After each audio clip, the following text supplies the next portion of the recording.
Hello you all, this is Professor Bo and I'm bringing you another intermediate Adobe Premiere editing lesson. This one is about the basics of working in the editing workspace. So this looks about where we left off last time with this project. We organized and labeled these clips. And now we are just about ready to begin editing with those clips. Let's go up here and we want to change our workspace to the editing workspace, which is where we're going to get most of our editing done here in Premiere. It's the meat and potatoes of the editing interface. In the newest versions of Premiere, the workspaces are located along the upper right under this icon. So when I instruct you to change a workspace, you'll be using this pull-down menu rather than the old across the top links, unless you are using the older version, of course. One click on editing, and here's our editing workspace. So now we've got a clip source panel on our left, and we have the program panel on our right, which will show us what's playing in our timeline. Our timeline's down here on the bottom, and our project panel has moved over to the lower left corner to make room for the source panel up here. Now in older versions of Premiere, there's a gotcha, and that is when you use your description column or any other column to describe clips, when you change from assembly workspace to editing workspace, you may feel like you've lost that column. But you haven't actually. You just need to drag over and find it. All of the descriptions that you made for your clips will still be there, and we can drag this column over next to our clip names, which is the way we'd like it, and we can go to work from there. So I'm going to start with Master Shot 1. I'm going to double click on 2511. I actually like the performances better in 2511. Oh, and sorry, that's Master Shot 2, not Master Shot 1. So I double click on the icon of 2511.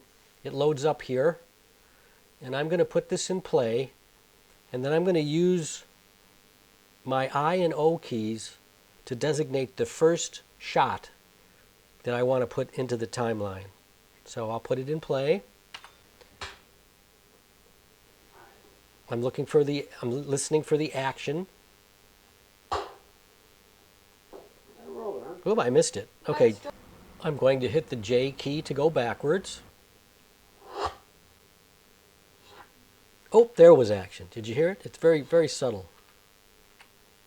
Okay, I hit the I key. How'd it start? My parents made me. Your parents forced you to gamble. Yeah, my mom and stepmom both charity junkies. Since when does charity give a chance? Now I'm going to say J because I actually want to end it after Jesse's line there. That takes us backwards. Okay, my mom, charity junkies. Mom both charity junkies. All right, I hit the O key, and now that's defined a range that I want to use in the timeline. And notice that in the timeline, before we put any clips down here, it says drop media here to create a sequence. So I'm going to grab it in the picture here, grab and hold, drop it down here. There's my first clip. It automatically went into video track 1. It automatically went into audio track 1. And you can see our waveforms for the audio here. And notice that the picture is in the program panel on the right. And if I put the program panel in play, there's the very same shot that I dragged down. How'd it start? Okay, we don't need to watch the whole thing. Now I want to bring your attention to this. When you drop a clip into an empty timeline, the sequence was named after that first clip that we dragged down. So this sequence is now called 2511. And also the sequence has the same resolution and aspect ratio as this original clip. And over here in our project panel, this is a new item. This is our sequence. Notice the difference in the icons. And I'm going to change the name from 2511 to Scene 25. Enter. And then that changes the name of my timeline here to Scene 25. Okay, now the next thing up. So I've got this to where Jesse says this line. Yeah, my mom and stepmom are both charity junkies. Now I'd like to cut to a nice close-up of Stabler because his line comes next. Here's my Stabler close-up 1 and 2. I'll double-click on 25B1 here, and I'll look for that line. I may tap L. I want to remind you that JKL on your keyboard is useful. If you play L, it'll play forward, and if you tap it, it goes faster. Same if you play J, the footage goes backwards. If you tap it, it goes faster. K pauses it. Spacebar plays and pause.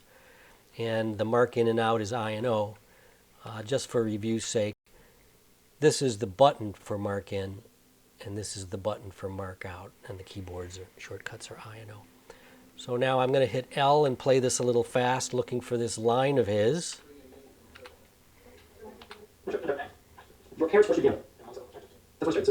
Okay, there's the line. I'm going to hit J. And then I'm going to hit my end mark with I, and Since when is charity considered a game of chance? then we'll hit O right there. I could hit I and O while it's playing. Now, we've shown you before that you just grab this and you could drag it on the end here and it'll snap, but I want to show you the more sophisticated use of these buttons now. This button right here is called the overwrite button. Notice that the overwrite button's keyboard shortcut is a period. And with our range designated with I and O, and our playhead in the timeline, our playhead is at the end of the last frame of this clip. This is called 3-point editing. The playhead is 1 point in the timeline, and the range is 2 points in and out on the source monitor. So those 3 points add up to 3-point editing, the general term for this type of editing. I click on the overwrite button. The source range went into the timeline where the playhead was, and we've got our first cut. Take my playhead, pull it back like this, get the last bit of the line here. Yeah, my mom and stepmom are both charity junkies. Since when is charity considered a game of chance? See, that's a kind of a nice cut there. It almost begins to look like real TV. So this is the range that went in to the timeline. And before I hit the overwrite button, the playhead was there. So at this point is where the clip in point came in. And there's the clip out point. And after the overwrite, the playhead goes to the end of the clip. Now the edit went into video and audio tracks 1 because of these designations.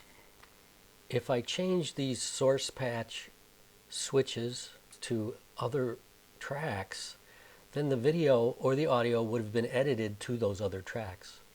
It's important to understand the difference between these source patching targets and these targets. These track patches are when you're pasting something into the timeline from your clipboard. That would now go on to track 3 with the switch this way. I paste something and it'll go up onto track 3. So that's what these on this side are for. But during insert and overwrite editing, these are your source patches for where your footage gets, which track your footage gets edited to. So one way of working is to continue to cut in your ranges from various clips, marking in and out marks, and then using the overwrite button to cut clips into your timeline. But I want to show you another way of working. So I'm going to drag through the clips in my timeline, and I'm going to delete all the clips. I'm going to hit the home key to get my playhead back to the beginning. By the way, if you have a laptop and you don't have a home key, in order to get home, you hold down the function key and you hit the left arrow button, if I remember correctly. The end button, the end key would be hold down the function key and hit the right arrow button. Anyway, here's another way to work. I could load up Master Shot 2, 2511, and I will actually take my range, hover the mouse over it, and I can trim my out point so it goes all the way to the end of the clip. I'll leave my in mark where it is. And then I will drag that clip down to my video track 1 and audio track 1. And then I'm going to hit the backward slash key on the keyboard. That shows me everything in the timeline. And what we can do is we can use the overwrite key, and as we get to the parts where we want to cut, we could do a 3-point edit at those points. In other words, we would be overwriting this entire master shot with certain sections one at a time. So here's my first one. Let's get to where that cutaway was with Stabler. How'd it start? My parents made me. Your parents forced you to gamble. Yeah, my mom and stepmom are both charity junkies. Since when does charity give a chance? Okay, that's the line I want, so I'm going to hit the J key to go backwards. Okay, so my playhead is the first point. That's where the footage will go in. And then I go to the Stabler close-up 1. Now I've still got that range from before. And if I click this button, this takes me to the in point, and I'll put it in play, and you can see that. Since when is charity considered a game of chance? There's that line right there. So I'm going to use the overwrite button, and that's going to put this range at this in point, and it'll go about to there. And because this is the overwrite button, it actually covers up what's already in the timeline, and it's going into video 1 and audio 1 track. Okay, so you see that? That's where it went. And the reason it's called overwrite is because it does overwrite the footage that it covers up. So let's see how this looks. Your parents forced you to gamble. Yeah, my mom and stepmom are both charity junkies. Since when is charity considered a game of chance? You know what the biggest fundraising gimmick? Now that in mark, so you saw what happened. It overwrote the original portion of the master clip and stuck in that Stabler close-up that I wanted. With overwrite, you haven't lost any footage. All the frames are still in the original clip, and you can also undo any overwrite that you've done. Now it was a little rough at the beginning, but actually we're only going for a rough cut with this assignment. Now I want to show you the insert type edit, so I am going to undo the last edit that I did. So with that undo, the clip has been pulled back out from my timeline, and up here in my source monitor I still have my range ready to go, but this time I want to show you the insert function, and the keyboard shortcut is a comma. It's right next to the overwrite, but notice the slightly different icon. Okay, so I'm going to click on insert. Everything else is the same. It's 3-point editing. Now I'm clicking the insert button. Notice how the timeline got longer. And that is because rather than covering up the footage in the timeline, it's like a pair of scissors has cut the timeline, opened a space and the length of the range, and then drops the range in there. And that's why it's called insert rather than overwrite. So watch what this does. Mom and stepmom are both charity junkies. Since when is charity considered a game of chance? When does charity give a chance? What happened there is it didn't cover up the footage. It opened a gap in the timeline, the length of the range, and pushed the rest of the footage down the timeline, which is why Stabler's line is repeated. This makes the timeline longer. Overwrite does not make the timeline longer. I'm going to undo that also and show you where that kind of insert edit might be used to good effect. Now I've changed up my timeline a little bit to show you something. Let's say that I hit the home key, and that takes me to the beginning of my timeline, and that my sequence starts with this. My parents made me.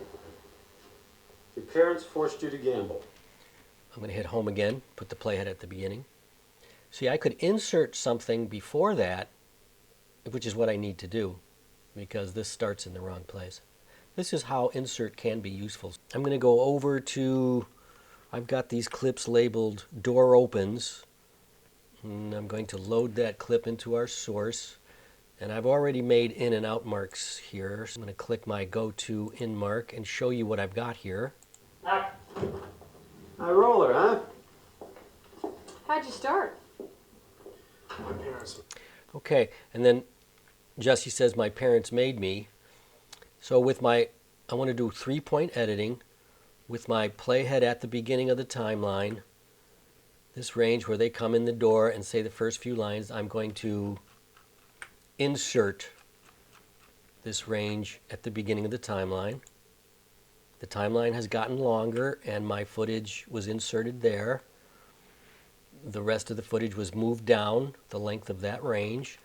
So this is good use of the insert, and hopefully you can see what it could be used for. Here's the edit. High roller, huh? How'd you start? My parents made me. Again, that's rough, but we're only working towards a rough cut. Here's something you're going to want to know about. Let's say that you have a clip in your timeline. High roller, huh? How'd you start? My parents. And for some reason you're not that satisfied with it, and you find another clip that you want to replace it with. This one, I've got a range over here, and this one I'm going to play this little button that is play video into out. High roller, huh? How'd you start? My parents. Now it looks really similar to the clip, but I like it. I like the way the door closes better on this one. So what you can do is you can select the clip that you want to replace in your timeline, go up to the clip menu and say replace with clip, in this case from my source monitor. That has replaced the clip in the timeline with the one in the source monitor. And it's going to need extra, it often needs extra trimming because these clips are often different lengths, but now this is a completely different take. High roller, huh? How'd you start? And I can tell because of the way the door slams there, and I wanted that particular door slam for a particular reason. Okay, now fast forward, and down here in the timeline, here is my rough cut. Do you see all my clips?